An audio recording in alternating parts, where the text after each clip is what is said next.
Hi there, I care and you matter. I'm Shannon and welcome to my channel. And today I'm going to be talking a little bit about quarterly planning for 2025, but just quarterly planning in general in my planner. And I have these little customized magnets to show you simply because I also have a magnetic dry erase board that I have up in the wall of my closet slash office space. And I'm going to leave a link below to my favorite magnetic dry erase board. And for years, I've been using these customized 3D printed magnets on my board. But as a birthday gift to myself, my birthday's in December, I ordered new customized quarterly magnets. Why did I do that? Because I decided I wanted to go with more, a different color scheme than I have right here. I didn't want to do primary anymore. Specifically, I'd picked these colors originally because I could find Post-its that matched that color, matched all these colors. And I was using red Post-its for quarter 1, yellow Post-its for quarter 2, so on and so forth. But I just placed an order for new magnets. And it really wasn't that pricey because, again, I'm only buying 4. And I'm going to put a screenshot up from the Etsy shop that I purchased my new magnets from. I can't really give a review of them here yet because I haven't received them. But they were fairly inexpensive. And again, you can use these over and over and over again. I just decided to switch things up and treat myself this year.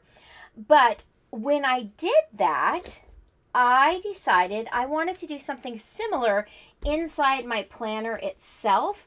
Now, I have not put my goals in here yet, so I'm just sharing the concept and what I'm doing with you in case you would like to do something like this in your own planner.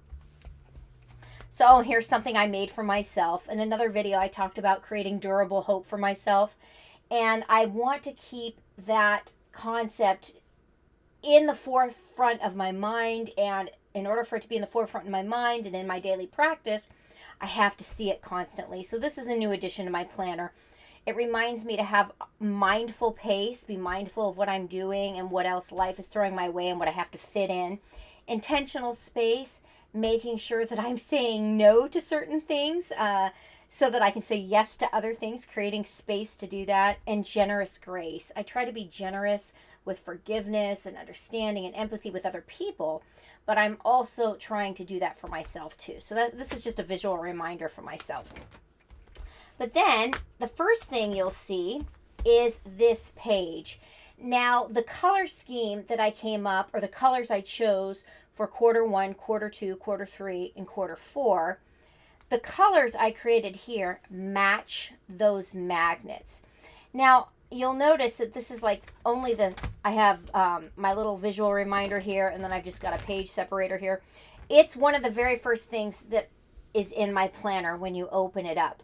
However, to keep myself from getting overwhelmed, I will only have whatever quarter I'm working on at the beginning of my planner. However, that's not to say that I won't be planning for the other quarters. I will only be working on one quarter at a time. And so whatever quarter it is will be in this, very upfront location in my planner. So just to show you though, I have the other pages back here towards the back of my planner. So quarter 2, April through June, quarter 3, July through September, and quarter 4, October to December. I mocked this up in Illustrator really quickly for myself, but you could do this very simply in Word. You could do it by hand. The key point for me is I've got it clearly labeled by quarter, and then I just did an outline, a stroke around it. But perhaps the biggest thing is I have laminated it. And I laminated it for 2 reasons. One, I want to be able to use it year in and year out. So the colors and the quarters and the months are going to match every single year. So this is going to be evergreen for me. So laminating it just means it will be sturdier and hold up to wear and tear. Secondly, last year I chose to write my quarterly goals out on index cards and actually tape them to the inside of my agenda, which is my monthly, weekly calendar. I keep that separate. I use my agenda or daily planner as a task list every single day. And my planner, I use it simply for project planning and storing and organizing my ideas. So I didn't want to write my goals out on a page or an index card, the quarterly goals. Instead, I decided, you know what? Part of extending myself grace and being mindful of pace and creating more space, I am going to write my quarterly goals out on Post-it notes, just like I do on my magnetic dry erase board with my magnets. That way, if things have to shift and move around, I can very easily peel off that goal, that Post-it note, and then move it to another quarter. So that way it feels far less of a failure for me. It's simply moving things around. It's not saying no, it's not procrastinating.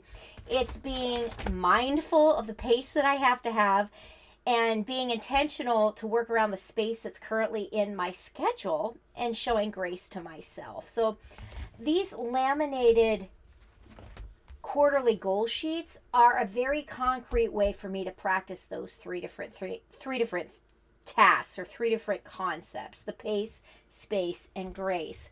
And this also will mimic when I move things around on my magnetic board. I can move and shift things around on my laminated quarterly dashboards in my planner as well. So it's not a complicated concept at all. It's very simple. But you know what? Aren't the simplest ideas often the best? And I'm hoping that it's a very concrete way for me to recognize that sometimes life is going to throw crap my way, but that doesn't mean I have to stop. It doesn't mean I have to give up, and it certainly doesn't mean I'm a failure.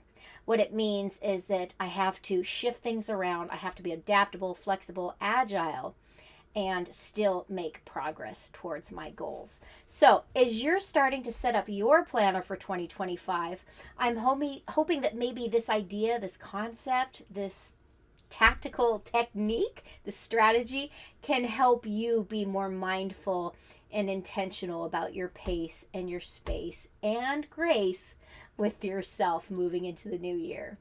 If you've liked this video, please give me a thumbs up. And if there's something you specifically do in your planner to set yourself up for success, particularly when you're starting off a new year or a new goal, let me know about it in the comments below. I'd love to hear it.